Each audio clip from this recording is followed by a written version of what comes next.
Hello guys, welcome back to my YouTube channel yes chemistry और we are success. और ये class 11 का चौथा चैप्टर आज हम लोग स्टार्ट किए हैं। बाकी आपको सभी चैप्टर ख़त्म कर दिए गए हैं विथ नोट्स के साथ। आप अभी तक नहीं देखें तो जाइए प्लेलिस्ट में देखिए, वॉच कीजिए। चैनल पर नए तो चैनल को सब्सक्राइब कीजिए। कहीं पे आपको दिक्कत आए तो कमेंट कीजिए, मैं आपको पूरी की सहायता प्रदान करूँ। ये सब IIT JEE की नोट्स हैं, सब कोटा की नोट्स हैं और ये सब आपको 11वीं के साथ साथ कोई भी कंपटीशन एग्जाम में बहुत ही बेनिफिट साबित होगी यदि आप 11 में और आप तैयारी कर रहे हैं किसी चीज़ की। ऐसी नोट्स आपको कहीं नहीं मिलने वाली। ये चौथी हमारी है चैप्टर जो कि समतल में गति, समतल में गति, ठीक है ना। यानी कि बात करें मोशन इन प्लेन सरफेस, आप ले सकते हैं समतल में गति। तो इसमें हमारा जो पहला आता है वो आता है सदिश राशियों का निरूपण। तो सबसे पहले हम लोग जानते हैं कि ये सदिश राशि होती क्या है, यानी कि वेक्टर क्वांटिटीज हमारी होती क्या है, सदिश। तो सदिश राशि आप जानते हैं कि हमारी क्या होती है, सदिश राशियाँ, यानी कि बात करें सदिश राशियाँ वे राशियाँ होती हैं जिसमें क्या होता है, परिमाण, क्या होता है, परिमाण प्लस दिशा, उसे क्या कहते हैं, सदिश राशि कहते हैं। तो याद रखिएगा सदिश राशि किसे कहते हैं, वह राशियाँ, ऐसी राशियाँ जिसमें परिमाण के साथ साथ दिशा भी उपस्थित होती हैं उसे हम सदिश राशि कहते हैं। तो सदिश राशियाँ ऐसी राशियाँ होती हैं जिसमें परिमाण के साथ साथ दिशा भी पाई जाती हैं, उपस्थित होती हैं, उसे हम सदिश राशि कहते हैं। अब बात आती है सदिश राशियों का निरूपण। सदिश राशियों का निरूपण मेरे प्यारे बच्चों कैसे किया जाता है, तो सदिश राशियों का जो निरूपण होता है बाण या तीर द्वारा किया जाता है। सदिश राशियों का निरूपण कैसे किया जाता है, तो बाण या तीर के द्वारा किया जाता है।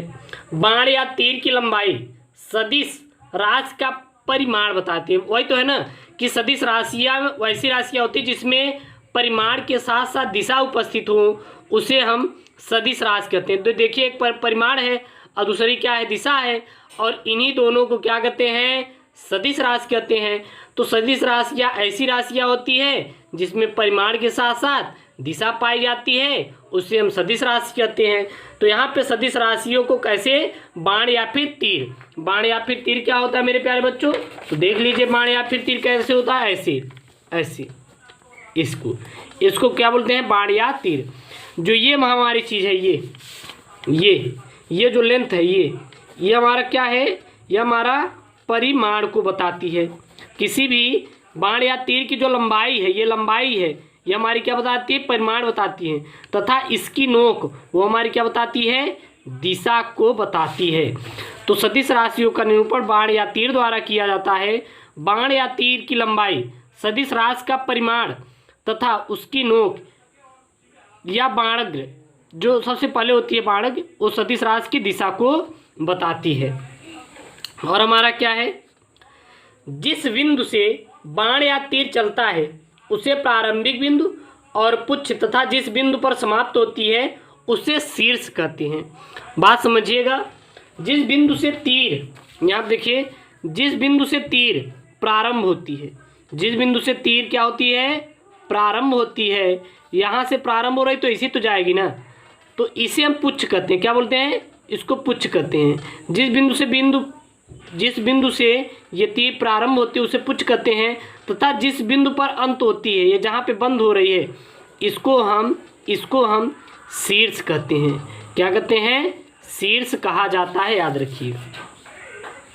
यहाँ पे हम वही है कि देखिए मान लो कोई जीरो से शुरू हुआ है और कहाँ तक गया है, हमारा पी तक गया है, या फिर ओ से शुरू हुआ है पी तक गया है। तो जो हमारा तीर की लंबाई है ये हमारी क्या बताती है, परिमाण को बताती है। और यहाँ पे जो हमारी नोक है, नोक वो क्या है, दिशा है। मान लीजिए यहाँ पे वेक्टर ए है, वेक्टर ए, तो वेक्टर ए के ऊपर देखिए तीर लगा है, यानी कि ये हमारा सदिश है कि अदिश, ये हमारा है सदिश। क्यों सदिश है, क्योंकि इसके ऊपर तीर लगा है। जिसके ऊपर तीर लगा हो वो हमारा क्या होगा, सदिश होगा। कैसे सदिश होगा, इसकी पहचान कैसे होगी, क्योंकि यहाँ पे जो तीर है, तीर हमेशा सदिश में, और सदिश में इसकी लंबाई परिमाण और इसकी नोक दिशा, और जिसमें परिमाण और दिशा दोनों उपस्थित होती है उसे हम मेरे प्यारे बच्चों सदिश राशि कहते हैं। यानी कि वेक्टर ओपी के सदिश को वेक्टर ए से हम दिखाते हैं। यहाँ पे यही हमारा है। अब यहाँ पे देखिए, प्रत्येक वेक्टर का मापांक, प्रत्येक सदिश का मापांक अगर माड देखें तो हमारा वेक्टर एफ के मापांक को 1 वेक्टर एफ या फिर 1 या फिर एफ से प्रदर्शित किया जाता है। यानी कि अगर हम किसी भी वेक्टर का मापांक निकालें तो हमारा क्या मिलेगा, हमारा वेक्टर एफ या फिर एफ मिलेगा। जैसे वेक्टर एफ का परिमाण हमारा कितना होगा, माड ऑफ वेक्टर एफ यानी कि एफ के बराबर। वेक्टर ए का हमारा परिमाण कितना होगा, माड ऑफ वेक्टर ए यानी कि ए। वेक्टर आर का हमारा परिमाण कितना होता है, वेक्टर आर माड ऑफ वेक्टर आर बराबर आर। और हमारा वेक्टर एस का परिमाण कितना होगा, तो वेक्टर एस माड ऑफ वेक्टर एस, इसका बराबर कितना हो जाएगा, हमारा यस ही हमारा होगा। इतना आप लोग याद रखें। अब आता है हमारा दिशाओं का वेक्टर। एक्चुअली में दिशाओं का वेक्टर हमारा होता क्या, उसको समझने की कोशिश करेंगे। देखिए, दिशा हमारी 4 प्रकार की होती है। दिशा कितने प्रकार की होती है, तो दिशा हमारी 4 प्रकार की होती है। North, east, north, south, east और वेस्ट। दिशा कितने भागों में बांटा गया है, तो 4 भागों में बांटा गया है। नॉर्थ, साउथ, ईस्ट और वेस्ट 4 भागों में बांटा गया है। अगर हम देखें तो किन्हीं दो दिशाओं के नॉर्थ या फिर वेस्ट, ईस्ट या फिर नॉर्थ, ईस्ट या फिर साउथ, साउथ या फिर वेस्ट, इन दोनों के बीच देखें तो हमेशा 90 डिग्री का एंगल बनता है। कितना बनता है, 90 डिग्री का। अगर इन दोनों का मध्य ले यहाँ पे नॉर्थ और वेस्ट को, तो देखो तो यहाँ पे 45 बटेंगे, यानी पाई बाई 4। पाई का मान कितना होता है, 180 होता है, और 180 में 4 का भाग देंगे तो 45 डिग्री मिलेगा। तो याद रखिएगा, किन्हीं दो दिशाओं का वेक्टर 90 अंश के बराबर होता है। अगर उन दोनों दिशाओं के मीट का पॉइंट ले तो उस मीट पॉइंट से कोई दूसरे हमारे यहाँ पे डायरेक्शन की जो हमारी एंगल होती है वो कितनी होती है, पाई बाई 4 हमारी होती है। अब आती है वेक्टर के प्रकार। तो वेक्टर हमारे निम्नलिखित प्रकार के होते हैं, बहुत सारे प्रकार के होते हैं, सभी हम आपको वेक्टर बताने की कोशिश करेंगे। पहला आता है एक समान वेक्टर, जिसको बोलते हैं हम लोग इक्वल वेक्टर। ये हमारा एक समान वेक्टर होता क्या है, जिस वेक्टर का परिमाण एवं दिशा समान होती है उसे एक समान वेक्टर कहते हैं। जिस वेक्टर का परिमाण एवं दिशा समान होती है उसे एक समान वेक्टर कहते हैं। जैसे यहाँ पे हमारे 2 वेक्टर हैं, वेक्टर ए और वेक्टर बी, तो दोनों की देखो एक ही हमारी दिशा और परिमाण हमारे दोनों की समान है, इसलिए हमारा यह एक समान वेक्टर है। एक समान वेक्टर आ जाए तो क्या बताना है, जिस वेक्टर का परिमाण एवं दिशा समान होती है उसे एक समान वेक्टर कहते हैं। जैसे वेक्टर ए और वेक्टर बी, वेक्टर ए और वेक्टर बी एक समान वेक्टर हमारे यहाँ पे कहलाएंगे। अब हमारा है यहाँ पे आगे विपरीत वेक्टर, यानी कि अपोजिट वेक्टर।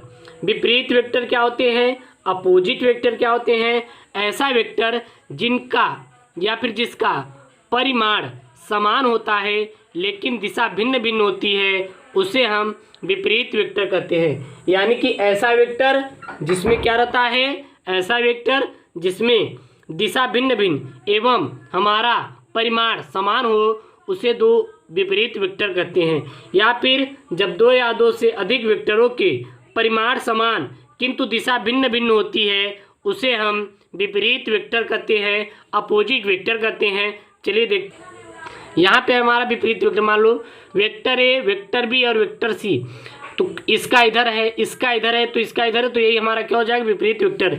फिर आता है एक समतली वेक्टर। वह वेक्टर जो किसी तल पर स्थित हो उसे हम समतली वेक्टर कहते हैं। तो समतली वेक्टर किसे कहते हैं, समतली सदिश किसे कहते हैं, वह सदिश, वह वेक्टर जो किसी तल पर स्थित हो उसे एक समतली वेक्टर कहते हैं। जैसे कागज पे खींचा गया कोई भी आप लिखते हैं लाइन, वो हमारा समतली वेक्टर के अंतर्गत आता है। अब आता है हमारा असमतली वेक्टर। क्या होता है, तो ऐसा वेक्टर जो किसी समतल पर स्थित ना हो उसे असमतली वेक्टर कहते हैं। जितनी भी काल्पनिक वेक्टर होते हैं वो हमारे असमतलीय वेक्टर के क्या होते हैं मेरे प्यारे बच्चों, उदाहरण होते हैं। उदाहरण के लिए देखें, या फिर सभी काल्पनिक वेक्टर हमारे असमतलीय वेक्टर होते हैं। जैसे देखिए आसमान में उड़ती हुई चिड़िया द्वारा जो वेक्टर बनता है वो हमारा असमतलीय वेक्टर बनता है, क्योंकि कहाँ उड़ रही है कोई पता नहीं है। एक हम लोग कल्पना करें तो यहाँ पे उड़ रही है, दिशा ये है, इसकी डायरेक्शन ये है, तो हमारा असमतलीय वेक्टर का उदाहरण होगी। अब आता है अनुदिश वेक्टर। जब दो या दो से अधिक वेक्टरों की दिशाएं समान होती है तो उसे हम अनुदिश वेक्टर कहते हैं। जैसे vector A, vector B, vector C, तो इन तीनों की दिशा हमारी क्या समान है, इसीलिए हम लोग इसे अनुदिश वेक्टर कहेंगे मेरे प्यारे बच्चों। अब यहाँ पे हमारा आता है अनलाइक वेक्टर, प्रतिदिश वेक्टर। क्या होता है, जब दो या दो से अधिक वेक्टरों की दिशाएं भिन्न होती है तो उसे हम प्रतिदिश वेक्टर कहते हैं। जैसे vector A, vector B, vector C, तो हमारे प्रतिदिश वेक्टर है। अब आता है शून्य वेक्टर। जिस वेक्टर का परिमाण एवं दिशा मापांक दोनों हमारे क्या हो, शून्य हो। जिस वेक्टर का परिमाण एवं मापांक शून्य हो उसे शून्य वेक्टर कहते हैं। शून्य वेक्टर को वेक्टर 0 से प्रदर्शित किया जाता है। इनकी दिशा क्या होती है, अनिश्चित होती है। अब आती है हमारी एकांक वेक्टर। एकांक वेक्टर क्या होता है, तो जिस वेक्टर का मापांक एवं परिमाण 1 होता है उसे एकांक वेक्टर कहते हैं। जिस वेक्टर का मापांक एवं परिमाण 1 होता है उसे एकांक वेक्टर कहते हैं। किसी वेक्टर का उसी वेक्टर के मापांक से भाग देने पर जो वेक्टर प्राप्त होता है उसे एकांक वेक्टर कहते हैं। और एकांक वेक्टर को A cap, B cap, C cap से प्रदर्शित करते हैं, किसी से भी प्रदर्शित कर सकते हैं। इसको हम कैप से दिखाते हैं, यानी कि ए कैप बराबर वेक्टर है और इसी का मापांक हमारा क्या है, मॉड ऑफ वेक्टर है। और इसका अगर माप निकाले तो कितना हमारा मिलेगा, 1 ही मिलेगा मेरे प्यारे बच्चों, याद रखिएगा, ये आपके लिए बहुत ही इंपॉर्टेंट है। अब हमारा एक और आता है लास्ट, स्थिर वेक्टर। क्या होता है, तो स्थिर वेक्टर ले सकते हैं। यहाँ पे देख सकते हैं कोई ग्राफ खींचे हैं, यहाँ पे वाई अक्ष पर वेक्टर बी को, एक्स अक्ष पर वेक्टर ए को, और इन दोनों का हमारा परिमाण क्या है, वेक्टर आर, जो कि पी पर गया है, ओपी वेक्टर।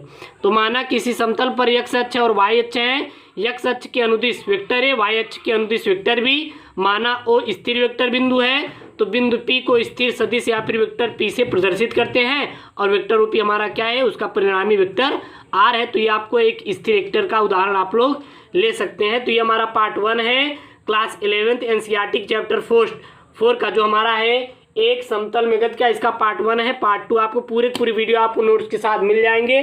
तो चैनल को सब्सक्राइब करिए, प्लीज़ चैनल को सब्सक्राइब करिए, शेयर करिए, लाइक करिए। ओके दोस्तों, थैंक यू, जय हिंद।